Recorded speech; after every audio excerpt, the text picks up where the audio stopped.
امروز قراره یه چیزکیک خوشمزه درست کنیم که نه فر میخواد نه همزن. پس بریم که دست به کار شیم.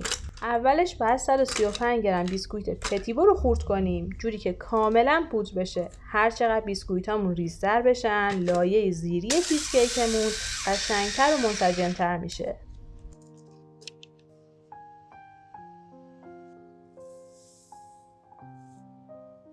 بعدش 100 گرم کره که از قبل آب کرده بودیم و میریزیم رو بیسکویتا و هم میزنیم تا کره به خورد بیسکویتا بره.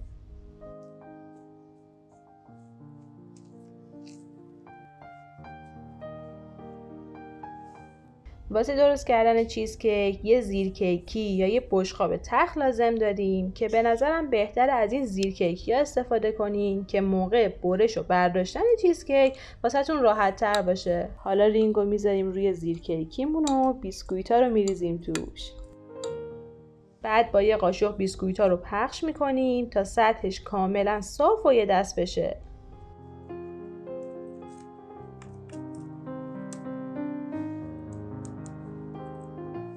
یکم هم با گوشکوب بیسکویتا رو فشار میدیم تا منسجم تر بشه.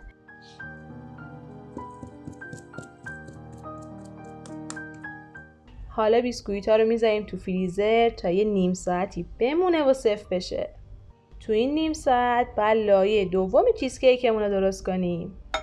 واسه لایه دوم چیزکیکمون بعد 160 گرم شکلات تخته‌ای تلخ و آب کنیم. حالا یا توی مایکروفر یا رو بخار کتری. شکلاتمون که آب شد میذاریم تو دمای محیط بمونه و خنک بشه.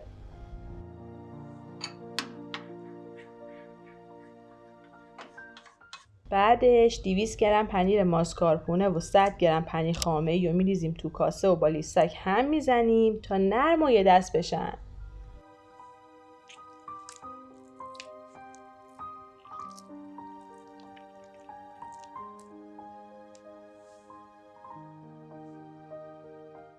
بعدش 40 گرم شکر رو به پنیر رو اضافه میکنیم و خوب همشون میزنیم تا شکر با پنیر رو ترکیب بشن.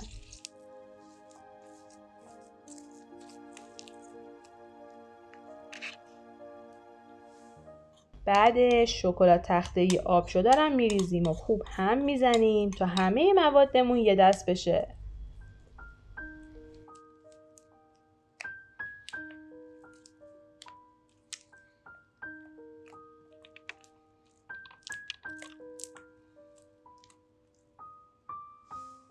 آخر سر نوبت ریختن 200 گرم خامه صبحانه است.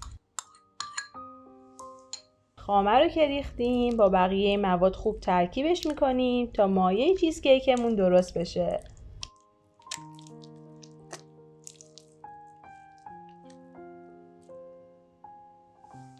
حالا بیسکویتا رو از فریزر در میاریم و مایه چیزکیک رو میریزیم روش.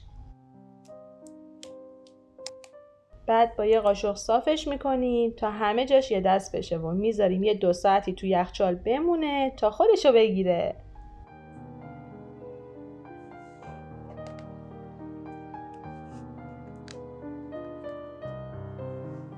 بعد 2 ساعت باید لایه سوم یعنی یه گاناش خیلی خوشمزه درست کنیم. واسه درست کردن گاناش اول باید 200 گرم شکلات تخته‌ای تلخ رو خورد کنیم و بذاریمش کنار.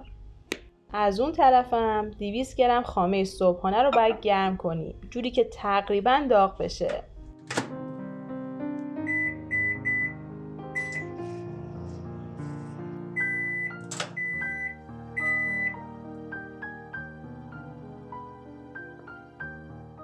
بعد شکلات تخته‌ای خورد شده رو میریزیم تو خامه گرم و همشون میزنیم تا شکلاتمون آب بشه.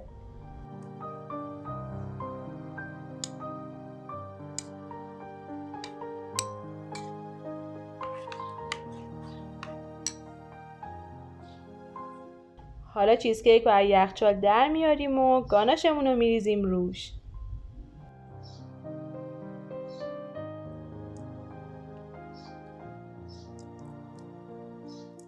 بعدش هم با لیستک یا قاشق سطحش رو صاف میکنیم. فقط این کار رو باید تون انجام بدیم چون خیلی سریع گاناش سفت میشه و دیگه نمیشه خیلی راحت صافش کرد.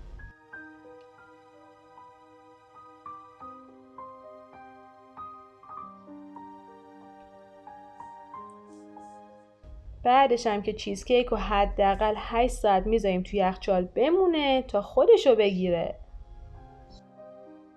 بعد 8 ساعت چیزکیک رو از یخچال در میاریم بیرون و با یه چاقو از رینگ آزادش میکنیم.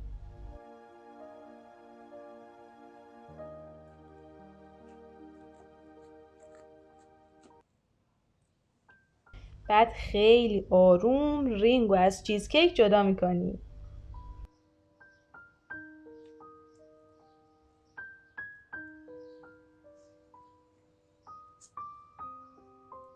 فقط چیزکیک رو ببینیم که چقدر جذابه.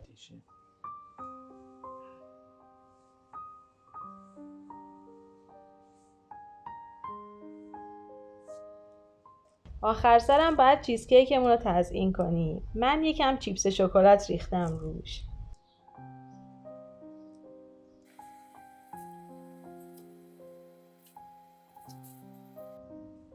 و تمام. این شما و اینم چیزکیک شکلاتی خوشمزمون.